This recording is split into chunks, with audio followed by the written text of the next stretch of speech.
Welcome back, folks, to Viewpoint, the Brian Human podcast. This is episode number 24, and what may very well be the last episode for this 2020 dreaded year. But we'll see how it goes. We'll see what news comes out before the end of the year, and if anything happens, I may very well just punch back in and do something and say something about any event that's taking place. But we are launching this episode a day late as a result of a late Sunday night for me, but no beer involved on a late Sunday night for me says a lot. What was I even thinking? But in any event, we're here now. We're getting it done. I mean, we're moving on. We're looking to brighter things. And what a week we've been having so far. It's an eye-opener week if you guys have been listening to statements made by the Prime Minister. But so much. I promise to touch on everything or almost everything. And I promise also to be as brief as I possibly can. But before we get into all the details of this last week, allow me to welcome back everyone. Old listeners, new listeners, a special welcome to our new listeners as well. And of course, as always, allow me to say that you can find this podcast on YouTube, iTunes, Google Podcasts, Twitter, and especially for international listeners, you guys can check us out on Spotify. Don't forget to like, subscribe, and share this podcast with your friends and family members as well.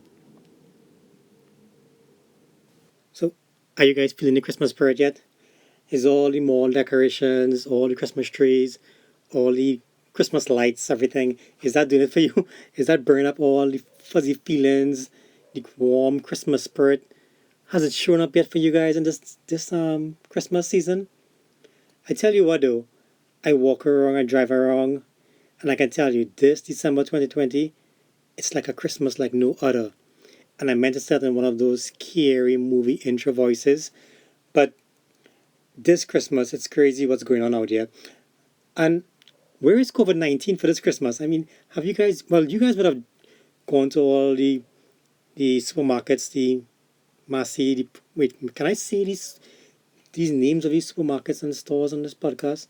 Anyhow, Massy stores, Price Mart, where all the social distancing? Where is all the mask and everything? Where has it all disappeared to? Where's washing your hands before you enter the supermarket, checking your temperature? Where is it all gone for this Christmas season? It's almost as if, there was never a COVID-19 scenario. Where's Gary and his police officers wanting to come and stop and talk about social distancing and too much gathering? Is it only zest and party Gary just go to all of a sudden? How come no one is going to banks and to supermarkets and telling people? It's amazing how the double standards that these people have. It's almost like if COVID-19 never existed. But there's a vaccine right now, and I can tell you one thing for sure. It's either this vaccine means we open up everything back up right now, no mask and everything, or everything we've just been doing is all a bunch of BS.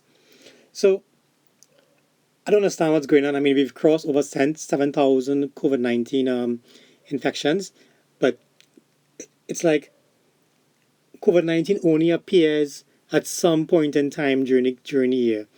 And I'm pretty sure after this Christmas, COVID-19 is going to miraculously reappear and everybody's going to start talking about hand sanitizer and social distancing and whatever. Because now there's talk about a new strain. This virus is never going to go away from all the looks of how these people are talking. This new strain is just a new measure to ensure that the lockdowns and the stupid restrictions that we're under continues for God knows how long. It's almost as if they enjoy governing under these restrictions. They don't want people to enjoy their freedoms and to be able to move around and to just operate freely. It's like it's governance under a different form of a different type of prison. We under these restrictions, it's almost like if you're under prison. But that's what they want. That's what they've always wanted. It's always been about using this whole COVID-19 as a means of control. And I've said that time and time again. When you look what's going on out there, no one is talking about the crowds all over, the shopping at malls. No one's saying anything. But eventually they will. When it suits their narrative and they can change the story accordingly, then they're going to talk about COVID-19 all over again. Okay, folks, I'm moving away now from COVID-19 and all that mess that's taking place. So the gloves are off now, folks. The Prime Minister of Trinidad and Tobago is now openly fronting and supporting socialism. Our very way of life is now at risk. Our values, our freedom, the things that we cherish, these simple things, the ability to choose without government intervention, without making, you know, government telling you what to do. Those simple things are now up for grabs. You think COVID-19 is bad? Well, think again. As a matter of fact, think about living under socialism. Ask any Venezuelan in Trinidad and Tobago right now what it's like under a socialist country, under socialism with Nicolas Maduro. I mean, why do you think they're here for? They're here to, not because they love Trinidad and Tobago, they're here to run away from socialism and for all the craziness that take place under socialism.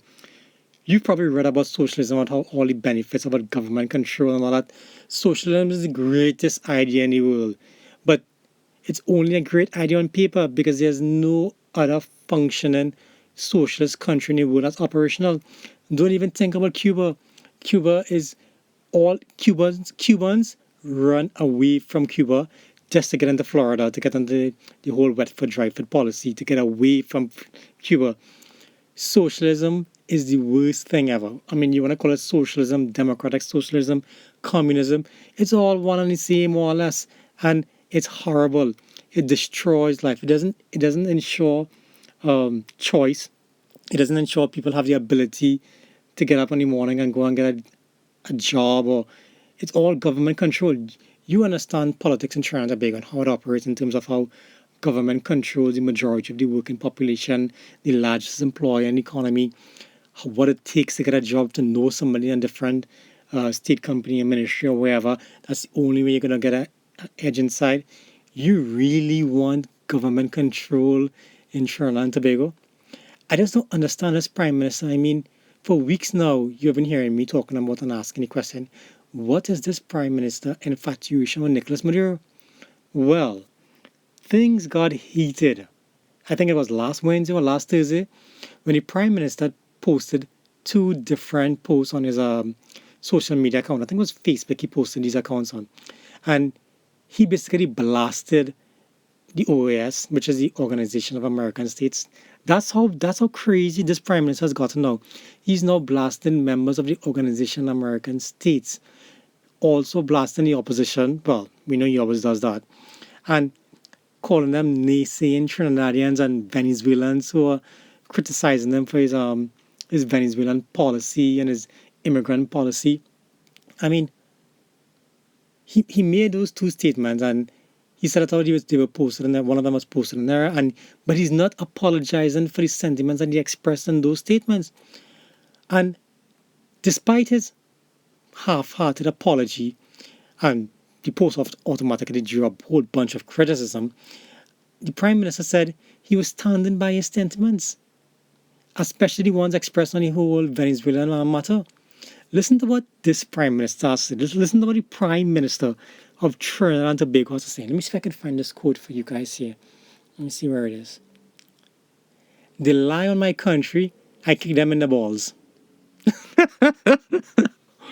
This is the Prime Minister of Trinidad and Tobago. And apparently from the Guardian media article, he said that's what he told the news reporter. And he said, including an emoji of a football in the text message. I mean, who talks like that? I mean, what kind of sick person talks like that? And according to the Prime Minister, there was some mix-up caused with him posting the two different issues, and he did went on to take full responsibility in according to everything that he posted. But the real intention of the post, I am assuming from what I've read when he posted it, was to express condolences and remorse to the teenage murder victim, Ashanti Riley. And somehow or the other, he got sidetracked and he went off on about the opposition and the Venezuelan who lost their lives at sea. I mean, this Prime Minister I'm thinking now, the gloves off, like I said before, this Prime Minister is crazy. Hear what the Prime Minister said to the murder victim Ashanti family. To Ashanti's family and all other members of families who experience this unspeakable hurt, I share your pain. of grief comes in double doses. As we bury our dead, we continue to receive updated news of the tragic loss of many lives off the coast in Venezuela. So far, so good. But here we went crazy. But do you see the agents of the OAS? Really? Where did that come from? I mean, you're expressing condolences to someone who died, the family of someone who died, and you jump in with the OAS?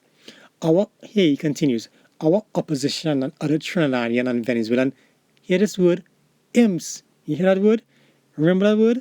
He always uses that word, IMS. And agents are lying in the face of available information and the evidence that we have.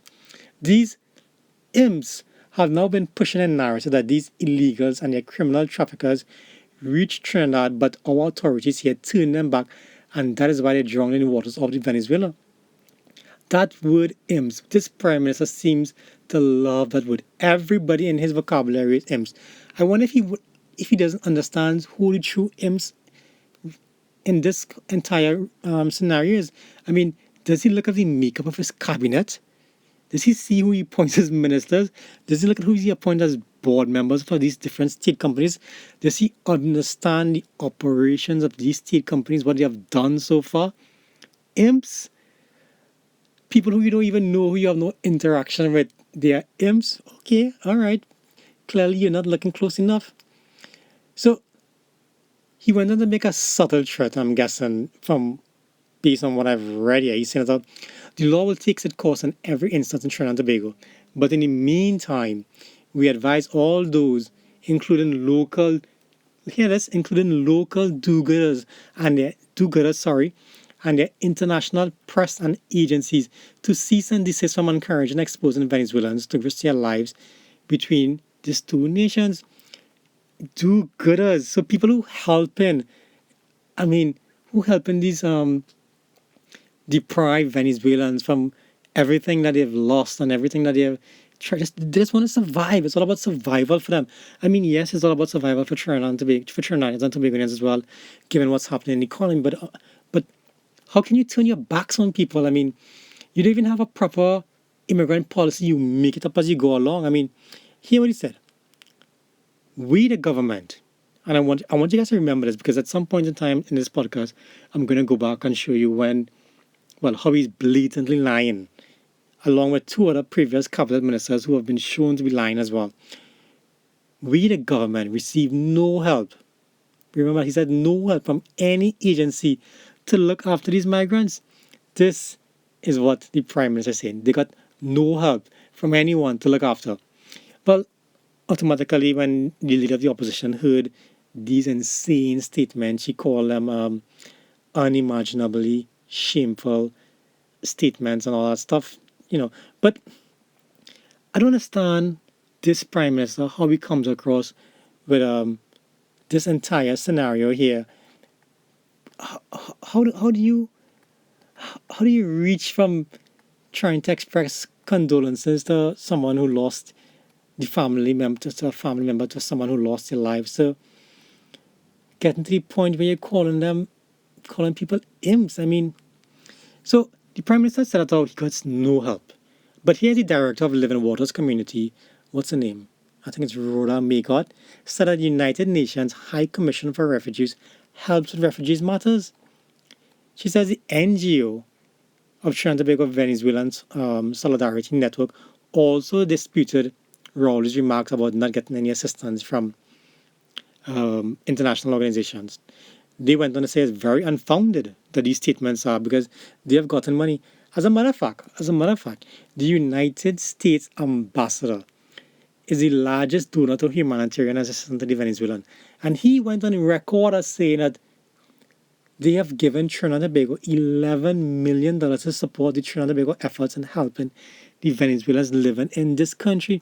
How in God's name could the Prime Minister say that no international agency whatsoever is helping them? The group USA Aid alone donated $1.3 million last year in 2019 to assist the Venezuelan migrant issues and all the children that have found themselves trapped in this entire tragic scenario. How is it that the Prime Minister is it blatantly lying? But It's almost as if that's part of their whole modus operandi.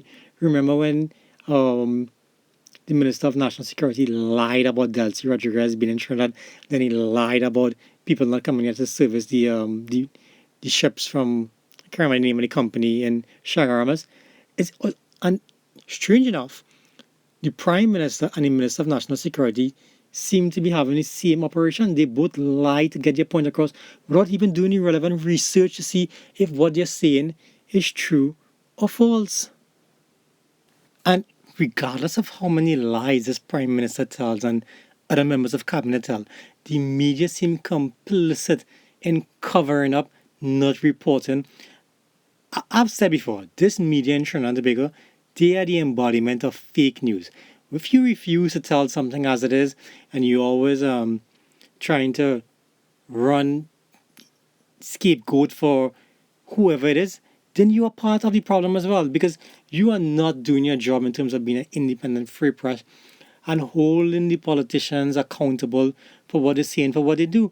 You're supposed to be one of the watchdogs of democracy, but you are not calling things out as they are. Obviously, I fully well understand that how the media houses, the reason why they are not doing what they're supposed to do is because their shareholders have interest in terms of what government contracts are issued. But you can't, I would much rather the media houses would come on and say, you know what, I support this political party and I believe in this and X, Y, and Z. Let's move forward from there. And that way, people will have the opportunity to find alternative source of coverage of news if that's what it was. But to sit idly by and to allow our government to continue to lie to the population and not be held accountable by a watchdog that's supposed to be doing its job is blatantly wrong. It's fake news. The media houses in Trinidad and Tobago, they're totally fake news. I can't point to one independent source of news from either side of the aisle, opposition or government. But just as a matter of fact, just hear this. Central Bank of Trinidad and Tobago is now reporting that they're saying that 1,820 people lost jobs as a result of the COVID-19 period. Do you really believe that? Do you really believe that since COVID-19 came around, only 820 people lost their jobs? Really? Central Bank and all has now become a point of where they are acting complicit to government policy and they're not acting in an independent and a fair-minded way. If you, as the Central Bank of Trinidad and Tobago, can report only 1,800 people lost their jobs as a result of COVID-19, then there's something is wrong. The population knows better. They are not that stupid to believe your stupid 1,800 number. 1,800 people could gather outside Central Bank right now and it still won't even cover the total amount of people that lost their jobs. The folks get it out there. They understand what's going on. I mean, Caribbean Airlines, for example, they have extended their temporary layoffs from January 15 to April 15, 2021. How many people is that? Did they include that number in terms of how many people lost their jobs in this whole economy? This economy is going down fast. And unless government takes measures into getting this economy operational, I don't know what's going to happen. But on another note, Angostura. I've seen Angostura now saying that how their workers have down tools because apparently they're not getting their supposed Christmas bonus package. So they are now apparently wanting the down tools. But this is what happens.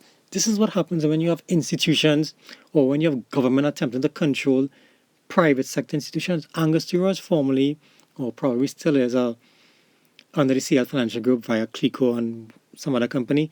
But when you have government control, which is what is taking place with this whole CL financial matter right now, where government is now attempting to take over the entire company and operate it. Government, folks, you all know for a fact that nothing that the government does, they can do efficiently, effectively, or even better than the private sector. They have done nothing well. And that is just a history that we have to live with. Instead of trying to find a way to give back the company to the shareholders to operate it effectively and efficiently, they are attempting to take over Angostura, take over Clico, take over whatever, to the detriment of not just those companies and the shareholder value, but to the detriment of workers. Because when you nationalize, if that's the word I want to use in terms of Angostura, what do you think is going to happen? It's going to become another state company that's run inefficiently, ineffectively, and at a loss until it's, you know, it crashes. That's the legacy of government. But what do we know? I mean, this is just the pattern that's taking place with the government. As I mentioned before, Petrotrin was a whole another deal that went haywire, and now we see that how NGC, as I mentioned, I think it was in last week I mentioned, I can't remember what podcast episode I mentioned it in, but NGC now apparently wants to take over Train One and run it. This is totally opposed to what the shareholders is thinking because they want to get out. If the shareholders, as I mentioned, want to get out of a deal, they don't want to go back in. Royal, that Shell, BPTT, they don't want to continue with Train One of Atlantic Energy. What in our mind, what in Trinidad mind thinks that we can do better? What does the government of Trinidad and Tobago think that they can do better than Royal Dutch Shell or BPTT?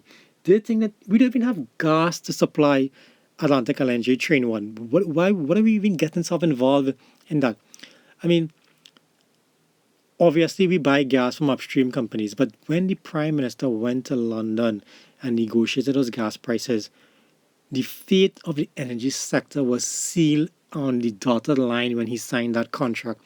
Because the price that he's paying for that gas, the petrochemical sector simply cannot pay the price it NGC wants to charge for your natural gas. And that's just a fact. I mean, if ever NGC and this whole Rowley administration should have taken pause as to what was going to happen is what happened with this whole Titan Methanol. When Titan Methanol spent how much ever millions dollars to do a turnaround, and well, the turnaround was done with the intention that they would get better gas prices, and then it didn't get better gas prices. But even after Titan Methanol spent millions of dollars for the turnaround, and they didn't get the gas price, they rather put the plant idle, and the plant is still idle to this day. If that is the kind of money that they are willing to lose until they get a better deal, it shows what's going to happen in the energy sector, where more plants that we all know fully well are going to remain idle until they can get a gas price that will ensure that their shareholders get a profit. These guys don't come to Trinidad because they have for social programs, They come to return shareholders value, and if they can't get that, then they're just not going to continue. It makes no sense for them.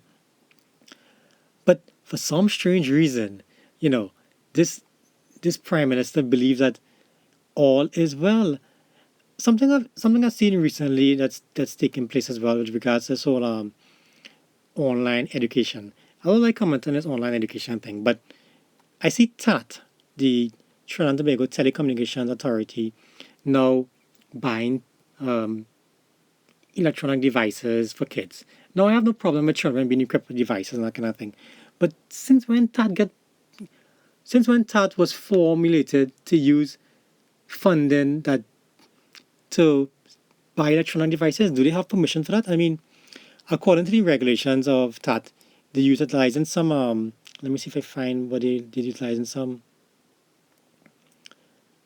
special provision that allow them to fund disabled students and to allow them to have telecommunication services. It's amazing how these systems how the government is using their control to use like TAT and other state agencies to allow the purchases of electronic devices. But this is where we are today. I mean, this is what's going on. But head back to the whole issue of IMPs. IMPs are the ones that are running WASA right now, the Water and Sewerage Authority. IMPs are the ones, or the people who believe that when the Water and Sewerage Authority decides to raise or increase rates, that it's all as a result of the Regulated Industry Commissions and the review about WASA policies and their pricing system. Those are the IMPs. The IMPs are the ones who are going to try and convince us that it's not WASA, it's not the government, it's all about the RIC. Those are the IMPs who are going to try and convince us otherwise. IMPs are the ones who sit idly by and take into consideration all that's going on in Venezuela, our continued and our persistent support for Nicolas Maduro. And when whatever is about to come our way from sanctions, IMS are the ones who are going to try and convince us that how it's not Trinidad, it's not what we are doing, it's what everybody else saying out there. That we are the ones who are perpetuating the system whereby we are supporting a system of economic system that is not in the Western interest. It's crazy what's going to happen, folks. But let's just leave it here for right now. I mean, if there's any more news that's take place over the Christmas period, I'll punch back in and I'll get my point of view on it. But for now, let me just wish everyone a Merry Christmas and a Happy New Year. I hope you guys have wealth, prosperity, and I hope 2021 is better than 2020 by 1,000 times, because we can't survive another year like 2020 going into 2021. No, something has to change. I mean, even if it's prayers, something has to change. So, folks, stay tuned, stay good, stay safe.